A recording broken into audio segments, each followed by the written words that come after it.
మొత్తానికి తిరువన్నమలైలోకైతే ఎంటర్ అయిపోయాం. అండ్ నేను ఇదొకటి విన్నా, Tamil Nadu is called land of temples అని. And it truly deserves it.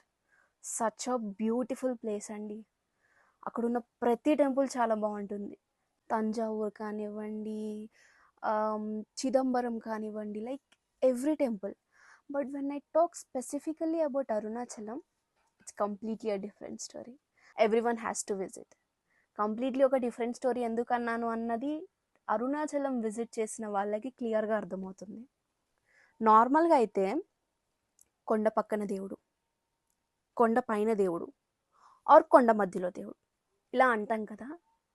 కానీ when it comes to Tiruvannamalai, అది కంప్లీట్లీ డిఫరెంట్ స్టోరీ. ఇక్కడ కొండనే దేవుడిలాగా కొలుస్తారు. సి హౌ బ్యూటిఫుల్ కదా. అండ్ అక్కడ ప్రతి ఒక్కళ్ళు అన్న మలయారికి హరోం హర, ఓం అరుణాచలేశ్వరాయ నమః అన్న వర్డ్ ప్రతి మూల వినపడతానే ఉంటుంది. అది వినడానికి కూడా ఒక అద్భుతమైన ఫీలింగ్ అండి. It will just take you to another world అంతే. అసలు మేము వెళ్ళిందే ఒక కోఇన్సిడెన్స్, దానికి బోనస్ టిప్గా ఇంకొక కోఇన్సిడెన్స్ కూడా అయింది.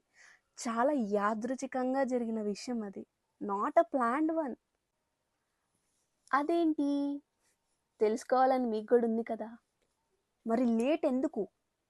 Gonna watch episode 3.